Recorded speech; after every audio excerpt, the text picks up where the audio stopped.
You're gonna bite into this pumpkin cookie, and the very first thing you're gonna get right off the bat is that crunchy cinnamon sugar snickerdoodle type topping.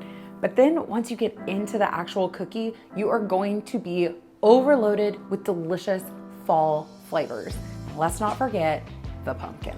You're gonna start by adding 3 cups of all-purpose flour, 1 teaspoon of baking powder, and 1 teaspoon of baking soda to a medium-sized mixing bowl. Pay attention when you're measuring out your baking soda and your baking powder.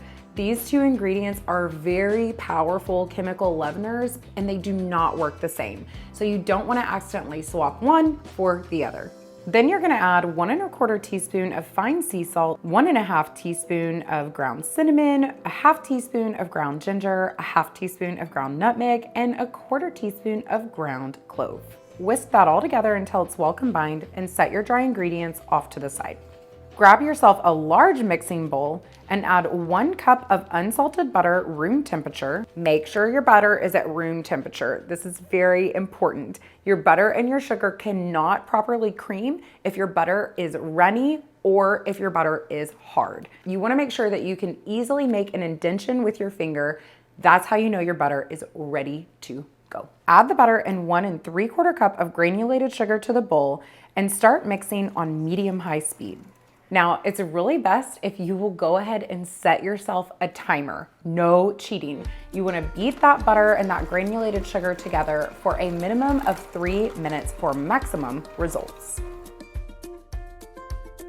Now you're gonna need 2 large eggs. When I'm being a responsible baker, I will crack my eggs into a separate bowl before they go into the big bowl with the other ingredients, so I'm not getting any shells into the mix. So you're just gonna add those eggs one at a time into the bowl, mixing well after each addition. Once those eggs are all mixed in, you're gonna add in 2 teaspoons of pure vanilla extract, followed by the pumpkin puree. You can't have pumpkin cookies without the pumpkin. So you're gonna need 1 cup of pumpkin puree. Make sure that you're not using that whole can, and also make sure that you're using pumpkin puree and not pumpkin pie filling. So you'll add that 1 cup of pumpkin puree straight into the bowl with the wet ingredients and just mix until everything is looking smooth and combined. Speaking of pumpkin puree, if y'all have not tried my chocolate chip pumpkin muffins yet, please add that to your must bake list. I'll be linking it somewhere around here. Before you add your dry ingredients, you wanna take a second to wipe down the sides of the bowl.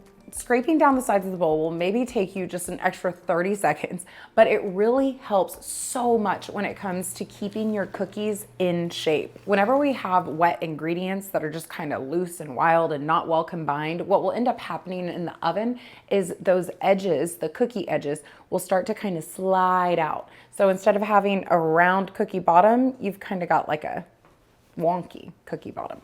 Now you'll add all of your dry ingredients straight to the bowl and mix that in on low speed. Once the doughs come together, you'll scrape down the sides of the bowl just one more time. This is a cakey cookie, so that dough is gonna be a little bit sticky. If you wanna refrigerate the dough for an hour or so that it's a little easier to work with, go for it. However, I like to just grab the cookie scoop. It makes such easy work of scooping cookies, and it keeps them in one uniform size and shape. Scoop heaping tablespoon-sized mounds of dough onto your baking sheet lined with either parchment paper or a silicone baking mat. Make sure that you place your cookies at least 2 inches apart so they don't end up baking together. Once the batter is done, we're gonna go ahead and whip up that cinnamon sugar snickerdoodle topping. So you're gonna add 1/3 cup of granulated sugar plus 2 teaspoons of ground cinnamon to a small bowl and just whisk that together. Now, because this dough is sticky, you can't really easily pick it up and roll it around in that cinnamon sugar topping like you would a snickerdoodle. So in this case, we're just gonna take that topping, just get yourself a nice generous pinch and sprinkle it right over the top of each cookie round. Now your pumpkin cookies are gonna go into a preheated 375-degree Fahrenheit oven for 11 to 13 minutes. As soon as you see the bottom of your cookies tinging with just a teensy bit of brown, pull them from the oven and let them cool.